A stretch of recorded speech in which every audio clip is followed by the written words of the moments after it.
جی students, کل ہم نے پڑھا تھا وہاں تک کہ مختلف طرح سے جلے ہوئے زخم اگر ہوں تو ان کے لیے طبی امداد کی کیا طریقہ کار ہے، تو ان کو فوراً سے فرسٹ ایڈ ان پیشنٹس کو کیا دیا جانا چاہیے۔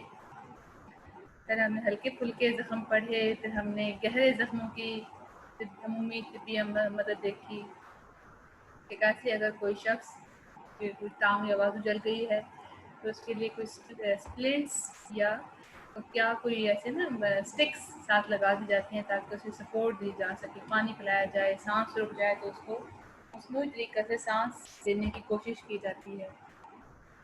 اگر کوئی بے ہوش ہے تو اگر وہ اس کا دل آرام سے معمول کے مطابق دھڑک رہا ہے تو اسے بس لٹا دیں، ٹھیک ہے، اور اس پر ہاسپٹل پہنچانے کی کوشش کی جائے۔ آج ہم نے شروع کرنا ہے جی کیمیائی مادوں سے پیدا شدہ زخموں کی طبی امداد۔ کیمیائی مادے اکثر وہ والے ہوتے ہیں کہ جو ہم اپنے گھر میں اور بہت ساری انڈسٹریز میں بھی استعمال کیے جاتے ہیں، جیسے ایسڈ گھروں میں کچھ صفائی کے طور پر، کلینر کے طور پر، کوئی ایسے کاسٹک سوڈا، بلیچ، مطلب ایسے عموماً گھروں میں ایسی چیزیں استعمال ہوتی ہیں، ٹھیک ہے، تو ان سے سم ٹائم ہاتھ وغیرہ یا جسم کا کوئی حصہ جل جاتا ہے تو اس کے لیے کیا طبی امداد ہے۔ اچھا، یہ جب بھی ہمارے جسم پر لگتے ہیں تو ایک جلن کا احساس ہوتا ہے اور ہمارے وہ جو ایریا ہوتا ہے وہ ایریا سرخ ہو جاتا ہے، بافتے ڈیمیج ہو جاتی ہیں۔ اچھا، کچھ ایسے کیمیکلز بھی ہوتے ہیں کہ جب وہ جلد پر لگ جائیں تو اس میں جذب ہو کر موت کا سبب بھی بنتے ہیں، جو بہت سخت قسم کے ایسڈز ہوتے ہیں یا کیمیکلز ہوتے ہیں، ٹھیک ہے، یا بیس ہوتے ہیں۔ اب بہت سے گھریلو یا صنعتی کیمیائی مادے ایسے ہیں جن سے جلد جل جاتی ہے، لیکن جلد کا جل جانا تو ہمیں پتہ ہے، ظاہر ہے، کاسٹک سوڈا، بلیچ، صفائی کے دوران ایسے کلینرز استعمال ہوتے ہیں، کچھ ایسے پینٹ میں کچھ کیمیکلز ڈلتے ہیں کہ جس کے استعمال سے اس جلد کا جل جانا سب کو پتہ ہوتا ہے، لیکن غلطی سے بھی اگر کوئی مسئلہ ایسا ہو جائے تو اس کے لیے پہلے کیا طبی امداد گھر سے پرووائڈ ہونی چاہیے فوراً سے ہی۔ ایک تو جگہ کو دھو دیں، ٹھیک ہے، متاثرہ حصے کو پانی کے نیچے رکھیں تاکہ اس کا جو جذب ہونے کا لیول ہے وہ کم سے کم رہے، کہ وہ کیمیکل جسم میں کم سے کم جذب رہے، زیادہ جذب نہ ہو، کیونکہ وہ جتنا کم جذب ہوگا اتنا ہی نقصان پہنچنے کا جو لیول ہے وہ کم ہو۔ پھر اس کے بعد مریض کے کیمیائی مادے سے آلودہ کپڑے اسی دوران اتار دیے جائیں، لیکن اس بات کی احتیاط برتیں کہ امداد دینے والے کو لگ نہ پائے۔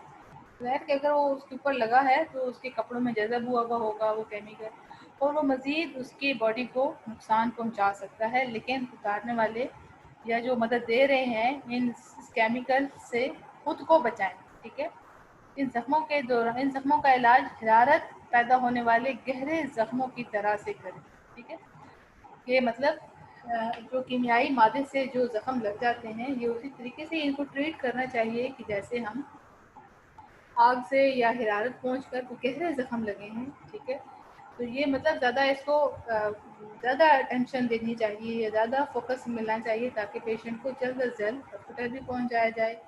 دھونے کا عمل، پانی کے نیچے رکھنے کا، وہ آلودہ کپڑے اس کے ریموو کرنے کا پروسیجر ایسا ہی ٹریٹ کرنا چاہیے کہ جیسے گہرے زخم والے پیشنٹ کے ساتھ کیا جاتا ہے۔ یہ تو ہوگی جی ہم نے کیمیکل یا کیمیائی مادے کہ جو ہمارے ایسڈز ہیں، ہمارے گھروں میں کلینرز ہیں، استعمال ہونے والے بلیچنگ لیکوڈ ہوتے ہیں، ٹھیک ہے، یہ وہ تمام ہم نے ان کی ہی طبی امداد پڑھی کہ جو کیمیکل سے پیدا ہونے والے زخموں کو ملنے سے۔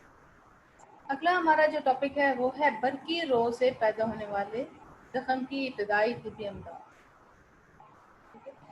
اب بجلی سے لگنے والی جو مسئلہ ہوتا ہے، آگ لگ جاتی ہے یا نقصان پہنچتا ہے، ٹھیک ہے، اس میں کیا مسئلہ ہوتا ہے کہ ان جگہوں پر جہاں سے کافی اونچی طاقت، ہائی وولٹیج کی برقی رو جسم میں داخل ہو اور جہاں سے وہ اس میں سے خارج ہوئی ہو، جلد میں گہرے زخم پیدا ہو جاتے ہیں، ٹھیک ہے۔ اگر چھوٹے موٹے کرنٹ ہمیں تھوڑا سا تجربہ ہوتا ہے معمولی سے چھوٹے بہت مائنر قسم کے محسوس ہوتا ہے، لیکن وہ بھی اچھا خاصا جھٹکا دیتے ہیں، ٹھیک ہے۔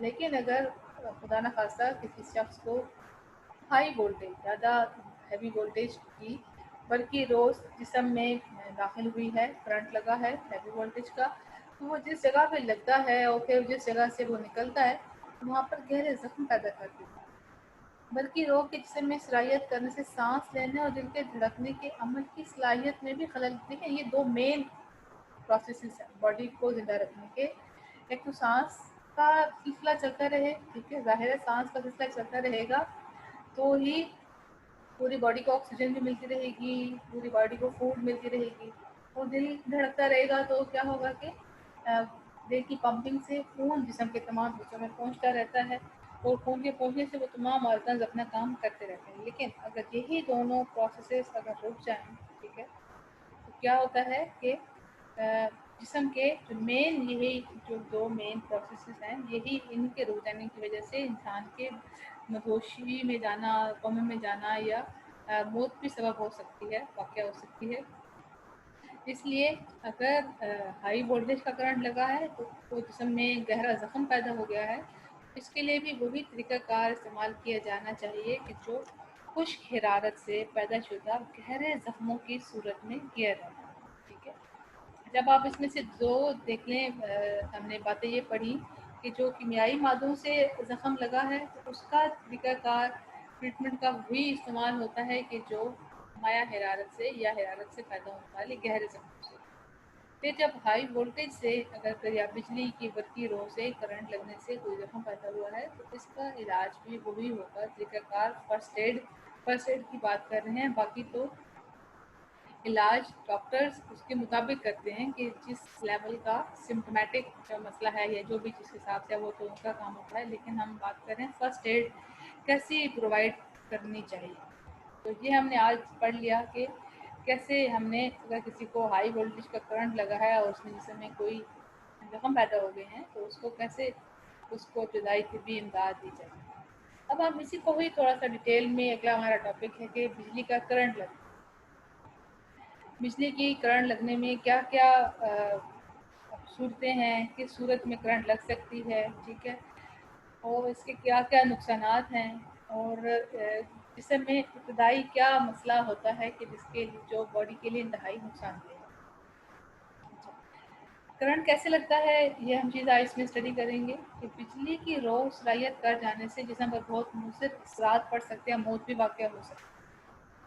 بجلی کا جھٹکا لگنے سے بعض اوقات دل کے عضلات کانپنے لگتے ہیں اور تھرتھرانے لگتے ہیں، یا پھر دل کی دھڑکن کے بالکل بند ہو جانے کا سبب ہوتا ہے۔ یہ ہمیں پتہ ہے کہ ہمارا دل ہر وقت بلڈ کی پمپنگ کے لیے اپنی خاص قسم کی حرکت میں لگا ہوتا ہے ہر ٹائم۔ دل کے چاروں خانے، ٹھیک ہے، جو ہمارے دل کے جو پہلے ہمیں سب کو پتہ ہے کہ 4 خانے ہیں، 2 آرٹیکلز ہیں، 2 وینٹریکلز ہیں۔ آرٹیکلز میں خون آتا ہے، ٹھیک ہے، پھر وہی خون وینٹریکلز میں سے ہوتا ہوا پوری باڈی کو ٹرانسفر کیا جاتا ہے۔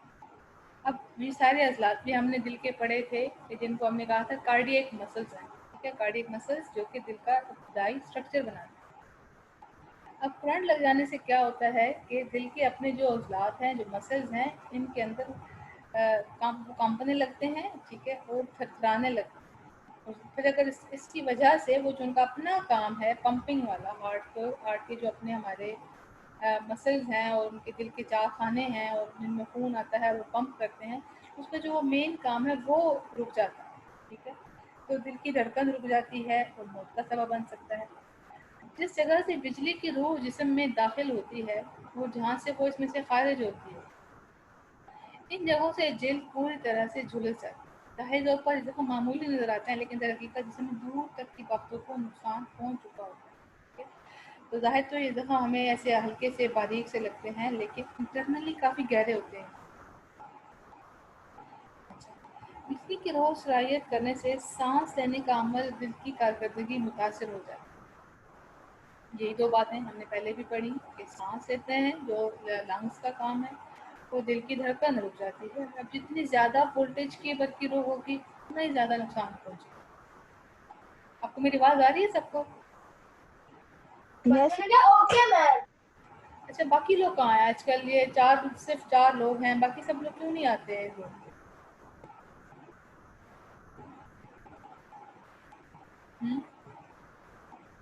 آپ لوگ کلاس لیتے ہیں انگلش وغیرہ کی، اردو کی؟ سب لوگ یس میم سب لوگ آئے ہوئے ہوتے ہیں باقی تمام کلاسز میں؟ میم کچھ ہوتے ہیں کچھ نہیں ہوتے. ہماری اسٹرینتھ 17 یا 18 ہے اس میں ہیلتھ اینڈ فزیکل. اس میں سے دیکھیں ٹوٹل 4 لوگ ہیں ہمارے پاس.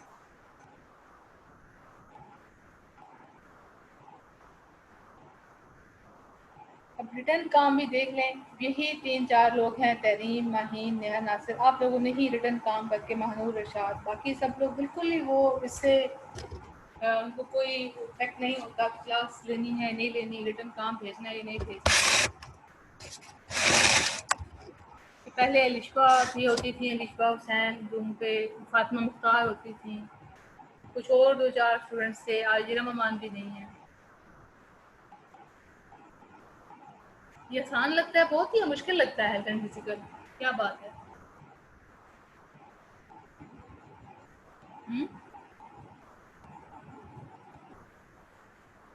جی بچوں, آج آپ مجھے بتائیں آسان لگتا ہے یا مشکل لگتا ہے؟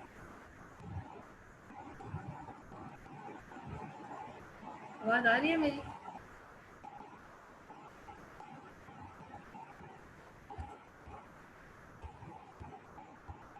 کچھ ہلو. ٹاپکس مشکل ہیں, کچھ کچھ ٹاپکس ایزی مشکل لگتے لگتے ہیں. ہیں. اچھا, کچھ ایزی لگتے ہیں. اس کو اسٹوڈینٹس بہت ان ایزی, بہت زیادہ ایزی لیتے ہیں کہ کلاس لینے کی ضرورت ہی نہیں ہے.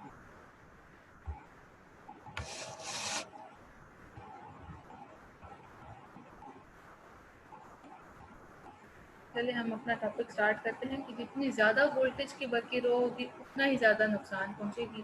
کم وولٹیج کے گھریلو دفاتر, ورک شاپوں اور دکانوں میں استعمال ہونے والے برقی آلات یا تاروں سے بجلی کا جھٹکا لگ سکتا ہے. اچھا, یہ جو چھوٹا سا جھٹکا کبھی اکثر اوقات ہمیں گھروں میں کسی نہ کسی چیز کے استعمال کے دوران لگ جاتا ہے, وہ بھی اچھا خاصا محسوس ہوتا ہے.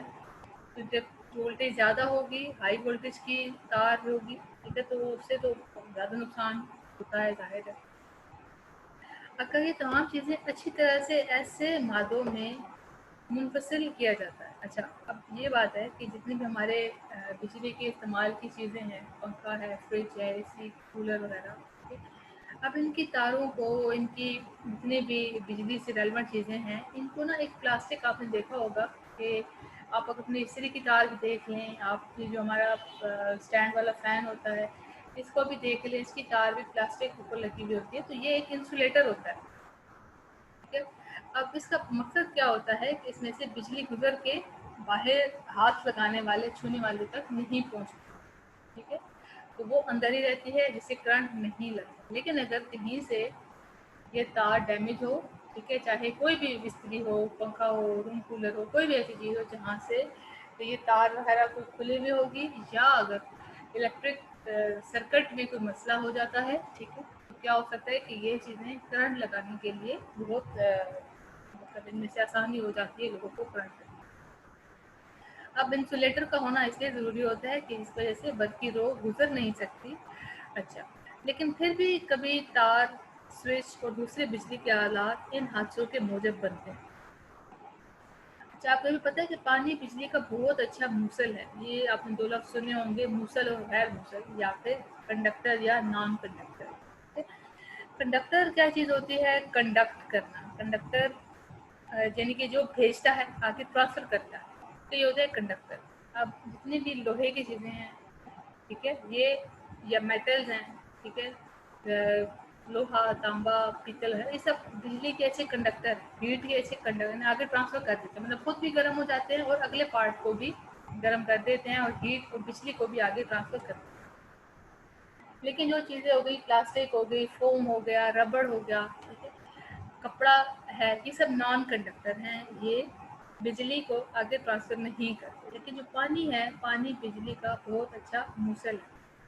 ان کے پانی سے بھی اگر انسان گیلے ہاتھوں سے یا پانی میں کھڑے ہو کر, گیلے فرش پر کھڑے ہو کر بجلی کی اشیاء کو استعمال کرتے ہیں, تو اس میں کرنٹ لگنے کے امکانات بہت زیادہ ہوتے ہیں. اسی طرح سے طوفان کے دوران بھی آسمانی بجلی ایک قدرتی ذریعہ ہوتی ہے جو اکثر اس علاقے کی بلند ترین چیز کے ذریعے زمین میں چلی جاتی ہے. اب وہ بلند ترین چیزیں کیا ہو سکتی ہیں؟ بلڈنگ, ٹرک, مینار, لوہے کا کھمبا وغیرہ. اگر کوئی شخص اس علاقے کی مناسبت سے خود ہی لمبا ترین ہو تو آسمانی بجلی اس پر بھی اثر انداز ہو سکتی ہے. ٹھیک ہے, اب مطلب کہ اس چیز کا، اس آسمانی بجلی کا اثر ایک ہائٹیڈ چیز پر، یعنی کہ جو سب سے پہلے اس کی پہنچ میں آتا ہے، یہ اس تک پہنچ سکتی ہے، وہاں سے ہوتے ہوئے نچلے جو زمین کے دوسرے علاقے ہیں، اکثر ہم خبروں وغیرہ میں بھی سنتے ہیں کہ آسمانی بجلی پڑنے کی وجہ سے فلاں علاقہ، فلاں بلڈنگ، فلاں چیز جل گئی، ٹھیک ہے، نقصان پہنچنے کا اندیشہ بھی بہت زیادہ ہوتا ہے. تو اس میں کیا ہوتا ہے کہ جو علاقے کی بلند ترین چیز درخت ہیں، مینار ہیں، لوہے کی چیزوں پہ زیادہ اس کا اثر ہو سکتا ہے. آسمانی بجلی کا کرنٹ بہت ہی مختصر مدت کے لیے ہوتا ہے، اس لیے یہ لگنے والے جاندار کی ہوش اڑا دیتی ہے، لیکن بعض اوقات بالکل موت واقع ہو سکتی ہے یا ایسے کپڑوں میں آگ لگ سکتی ہے. برقی رو کا جھٹکا لگنے کے بعد سب سے اہم قدم مریض کو خطرے کی جگہ سے فوری دور لے جانا ہے. اچھا، بجلی کی اب ہم بات کر رہے ہیں. بجلی کا جھٹکا چاہے وہ آسمانی ہے یا چاہے دوسری ہے، اس کو ایک تو دوسری جگہ پر لے کے جانا ہے. برقی رو کا جھٹکا لگنے کا کوئی بھی سبب ہو، اس وقت تک مریض کو ہاتھ نہ لگائیں جب تک آپ کو یقین نہ ہو جائے کہ مریض کا خطرے کے ماخذ سے تعلق ختم ہو چکا ہے. اب دیکھیں، اکثر ہم یہ ٹی وی وغیرہ میں بھی دیکھتے رہتے ہیں کہ جب کسی شخص کو بجلی کا زوردار جھٹکا لگا ہوتا ہے تو وہ اس کے جسم میں ایک لہر سی لگی چل رہی ہوتی ہے. تو اس کا مطلب یہ ہے کہ ابھی اس شخص کے اندر کرنٹ آ رہا ہے. ماخذ ہوتا ہے جہاں سے کوئی چیز آ رہی ہوتی ہے، جہاں سے اخذ یعنی کہ جہاں سے سٹارٹ ہو رہی ہے. اب اگر بجلی اور اگر کوئی شخص اس کو ہاتھ لگائے گا تو وہ اس کو بھی کرنٹ آگے اس میں سے ٹرانسفر شفٹ ہو جاتا ہے اور اس کو بھی کرنٹ لگنے کا اتنا ہی اندیشہ ہوتا ہے. اس لیے کرنٹ لگنے والے شخص کو ہاتھ لگانے سے پہلے یہ یقین کر لینا چاہیے کہ کہیں اس میں ابھی تک کرنٹ کی لہر آ تو نہیں رہی. ٹھیک، اب اگر کرنٹ ختم ہو گئی ہے تو اس کو چھو سکتے ہیں، ورنہ اس کو چھونا خطرے کا باعث ہو سکتا ہے. اگر حادثہ ہائی وولٹیج کی بنا پر ہوا ہو تو متاثرہ شخص کے نزدیک جانے کی کبھی کوشش نہ کریں، بلکہ پہلے پولیس اور متعلقہ محکمہ کو اطلاع دیں اور اس وقت تک انتظار کریں جب تک متعلقہ محکمہ برقی رو بند نہ کرے. اب اگر دیکھیں، مختلف بجلی کے کھمبے ہوتے ہیں، بجلی کا کام ہو رہا ہوتا ہے، وہاں سے ہائی وولٹیج کی تاریں چل رہی ہوتی ہیں. اکثر ٹی وی میں بھی یہ بات سنتے ہیں آج کل، کیونکہ بارشوں کا موسم ہے تو بارش کے موسم کے دوران بجلی کے کھمبوں کو کے قریب جانے سے اوائڈ کرنا چاہیے. یعنی کہ آپ جب بھی چلیں تو یہ دھیان میں رکھیں کہ کوئی تار کھلی ہوئی ہے، کوئی بھی تار ہے، ٹھیک ہے، روڈ پہ، سڑک پہ، گلی میں، اس سے دور ہٹ کر چلیں. خود کو بھی اور اپنے ساتھ چلنے والے لوگوں کو بھی بچائیں. گاڑیاں وہاں پر پارک کرنے سے بھی اوائڈ کریں، کیونکہ ان میں سے بجلی برقی رو کے کرنٹ کو ٹرانسفر کرنے کی ریزن بن سکتی ہے. اور اگر وہاں پر خدا نخواستہ کوئی حادثہ ہوا ہے تو ادھر بھی خود جانے سے بچیں اور متعلقہ محکمہ یعنی کہ وابطہ وغیرہ کو اطلاع دیں کہ وہ پیچھے سے متعلقہ جو برقی رو ہے اس کو بند کیا جائے. تب تک وہاں سے خود اس چیز سے بچیں تاکہ خود کو مزید کوئی نقصان نہ ہو. اب ہم نے یہ دیکھنا ہے کہ کیسے متاثرہ شخص کی علامات کیا ہوتی ہیں. اب کیسے پتہ چلے گا کہ کوئی شخص کسی کو بجلی سے کوئی کرنٹ وغیرہ لگا ہے؟ کہ عام طور پر بجلی کا جھٹکا لگنے سے سانس رک جاتی ہے، متاثرہ شخص کا چہرہ بالکل زرد ہو جاتا ہے کیونکہ دل کی دھڑکن اور سانس دونوں رک جاتی ہے. اب ظاہر ہے دل بلڈ بھی نہیں مل رہا، آکسیجن نہیں مل رہی، تو چہرے کا رنگ جو ہے وہ زرد ہو جاتی ہے. پھر وہاں جہاں پہ جس جگہ پر زخم بجلی کا کرنٹ لگا ہے، جس جگہ سے برقی رو جسم میں داخل ہوئی ہے، وہاں سے اور پھر جس جگہ سے جسم سے نکل کے خارج ہوئی ہے وہاں بھی گہرے زخم بن جاتے ہیں. اور شوق کی علامات اکثر ظاہر ان کے انسان صدمے کی حالت میں چلا جاتا ہے، شوق کی حالت میں چلا جاتا ہے. آج کے لیے اتنا ہی کافی ہے. کل انشاءاللہ ہم طبی امداد پہ آئیں گے اور برقی رو سے بچاؤ کے کیا طریقے ہیں، کم مقدار کی اور ہائی وولٹیج کی. ٹھیک ہے، آپ سب نے یہی والا ٹاپک جو آج ہم نے پڑھا ہے کہ بجلی کا کرنٹ کیسے لگتا ہے. پہلے ہم نے پڑھا کیمیائی مادوں سے پیدا شدہ زخموں کی ابتدائی طبی امداد، پھر بجلی سے پیدا شدہ زخموں کی ابتدائی طبی امداد، کرنٹ لگنا اور اس کی علامات. یہ آپ سب کا آج کا کام ہے، یہ یاد کر کے مجھے لکھ کے بھیجنا ہے، گروپ میں سینڈ کیا کریں تاکہ باقی سب کو بھی پتہ چل جائے کہ آج کا کام یہ تھا. ٹھیک ہے، انشاءاللہ کل آپ سے ملاقات ہوگی ہم نیکسٹ ٹاپک کے ساتھ. اوکے اسٹوڈینٹس، اللہ حافظ. اللہ حافظ میم.